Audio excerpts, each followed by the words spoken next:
আরও সেখান থেকে শুরু হয়।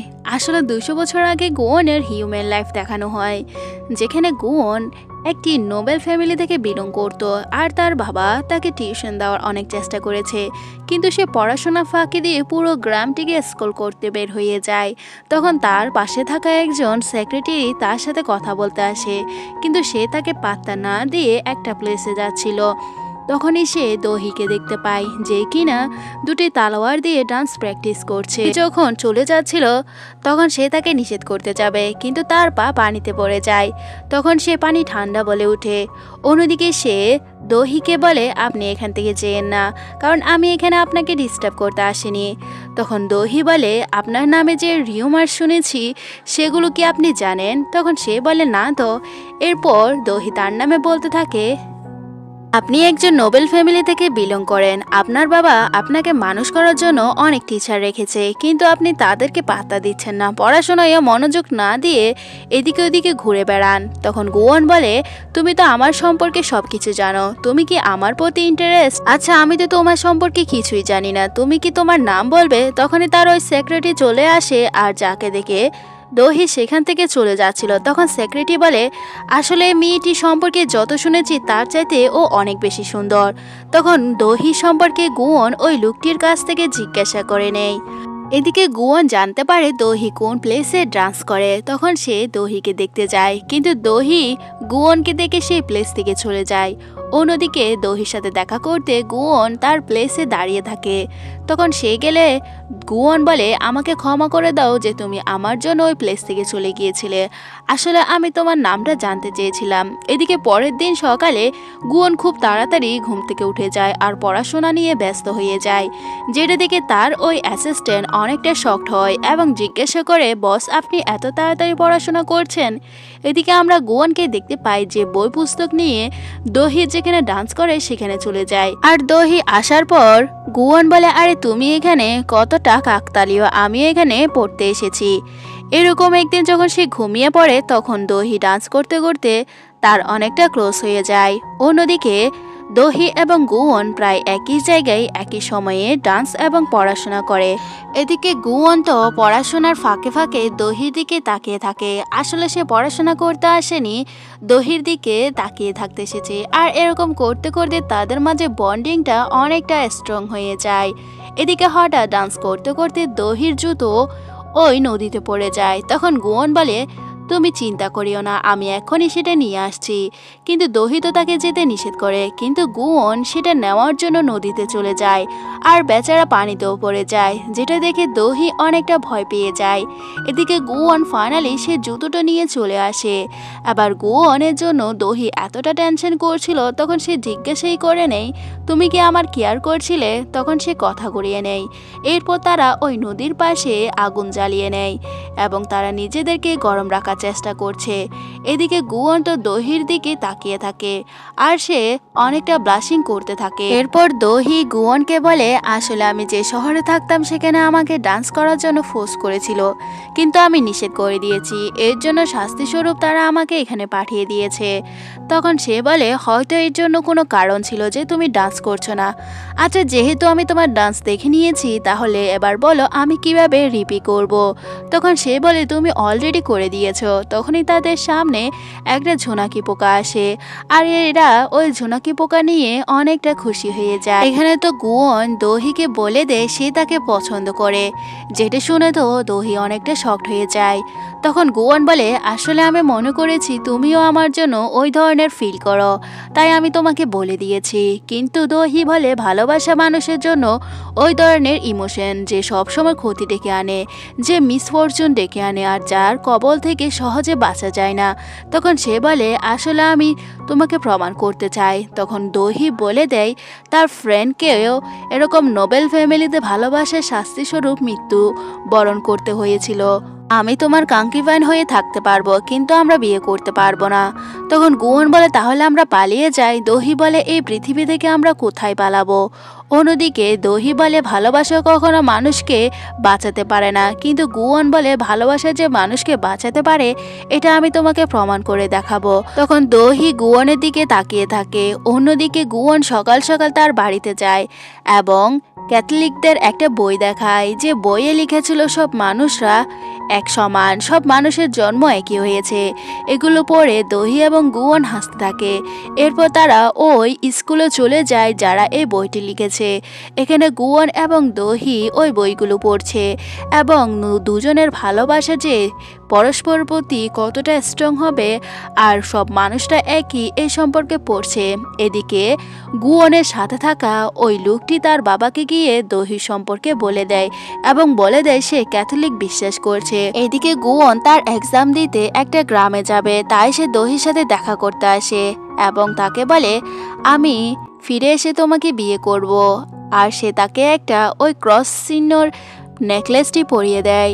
তখন দহি বলে তুমি কিন্তু আমাকে ভুলে যেও না, আর আমি এটা তখনই খুলবো যখন তুমি আমার সামনে আসবে।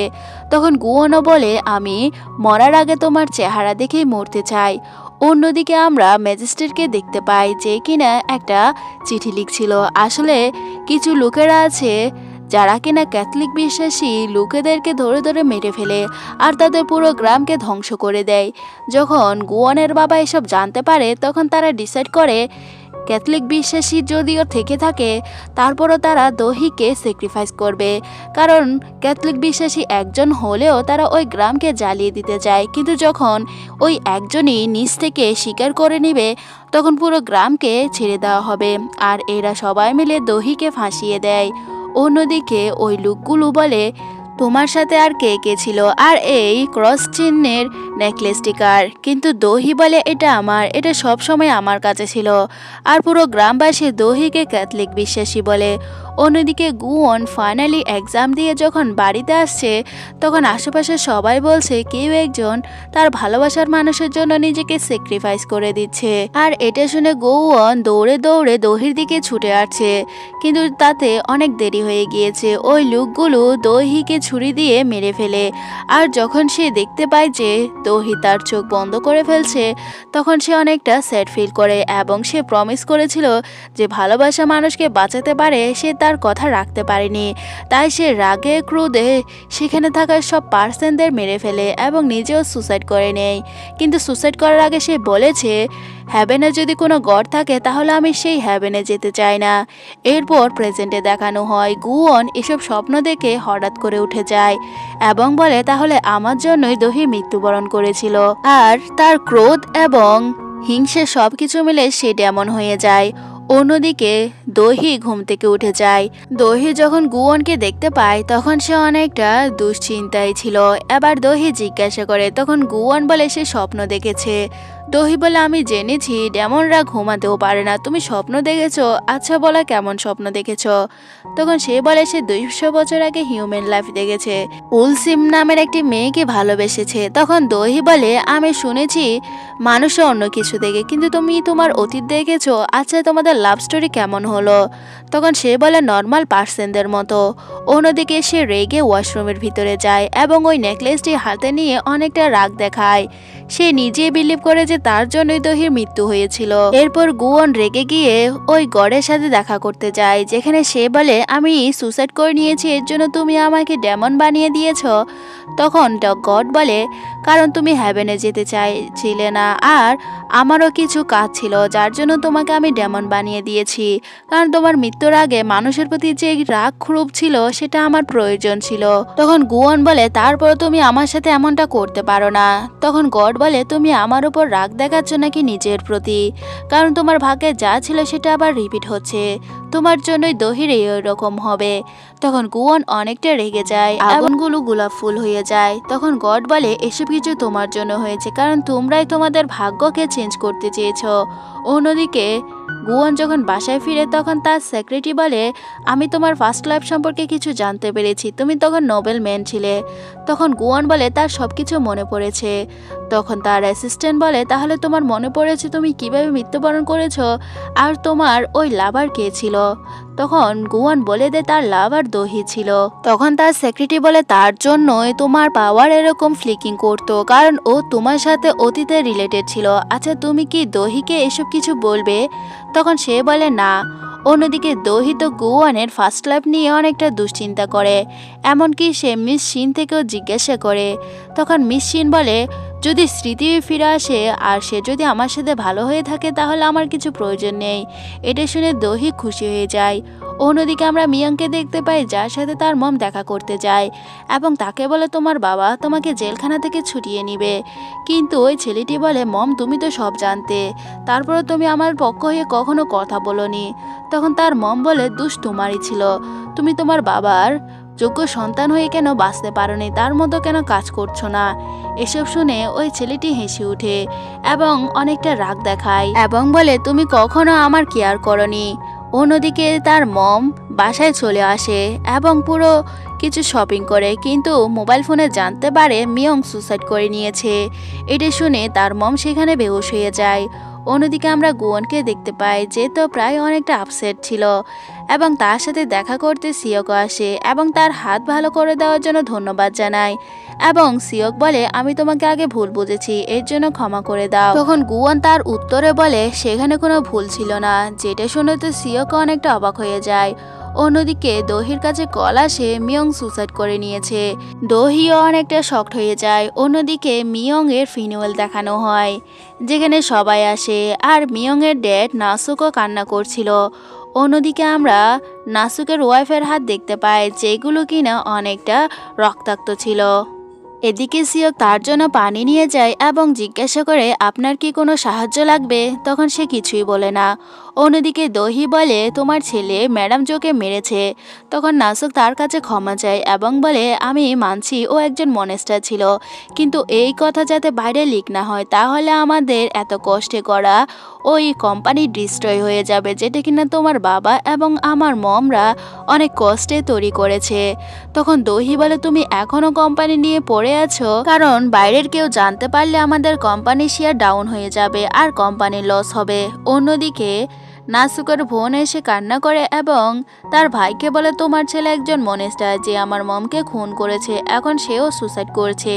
এগুলো দেখে দহি সেখান থেকে চলে আসতে চায় আর দহি সন্দেহ হয় এসব কিছুর পিছনে নাসুকের হাত আছে। এদিকে দহি গুয়নকে বলে সে ম্যাডাম জোকে দেখতে যাবে, তাই তারা তার গ্রেভিয়ার্ডের কাছে যায়। এদিকে নাসুক তার বোনকে বলে মম যেহেতু মারা গিয়েছে এখন ফ্যামিলি বিজনেস আমাদেরকে সামলাতে হবে।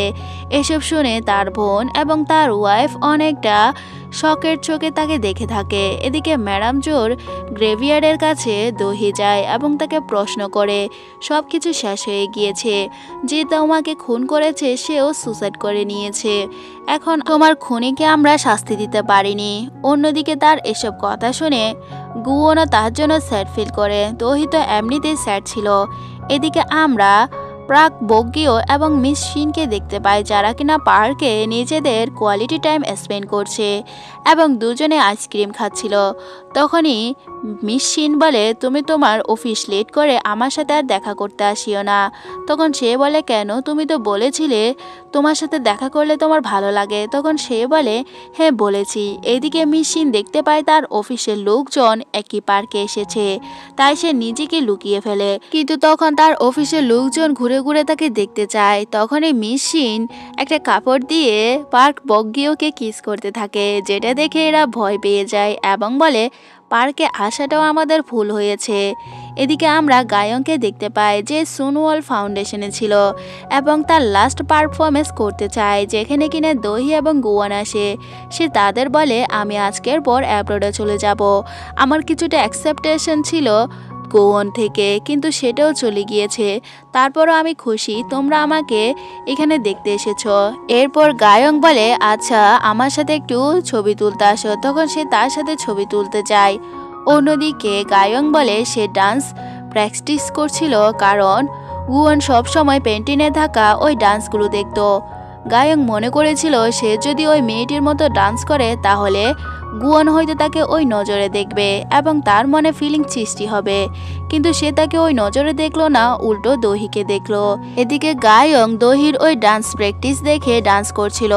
তখন গুয়নের দোহির সাথে কাটানো আগের জন্মে সবকিছু মনে পড়ে যায় এবং তার মৃত্যুও। এগুলো দেখে সে ভয় পেয়ে যায়। আর তখন দোহি জিজ্ঞাসা করে তোমার কি হয়েছে।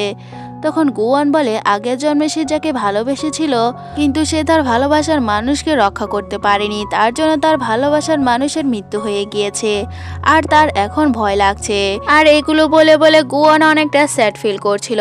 তখন দোহি গুয়নের হাত ধরে নেয় এবং বলে যদি ভালোবাসায় কোনো অঘটন ঘটে আমি সেই অঘটনে তোমাকে পাশে পেতে চাই, তুমি কি আমার সাথে থাকবে। তখন গুয়ন তার হাত ধরে নেয় এবং তাকে বলে ঠিক আছে। অন্যদিকে আমরা গায়ংকে দেখতে পাই যে এখনও ডান্স পারফরমেন্স করছিল, আর এদিকে দোহি আর গুয়ন নিজেদের দিকে তাকিয়ে থাকে। আর গায়ংও এদের দুজনকে দেখে অনেকটা হ্যাপি ছিল। একজন ফাদারকে দেখতে পায় যে কিনা একটা চার্চে গিয়ে সকল ডেমনকে হেলে যাওয়ার জন্য প্রে করছিল এবং সকল ডেমন যাতে পৃথিবী থেকে চলে যায়। তখনই একটা ফ্ল্যাশব্যাক দেখানো হয় যেদিন ম্যাডাম জো একটা কার অ্যাক্সিডেন্টের সাক্ষী হয়েছিল, আর সেদিন সে গুয়নকে দেখতে পেয়েছিল, তাও ডিলের ওই তথ্য এবং কাগজ নিয়ে।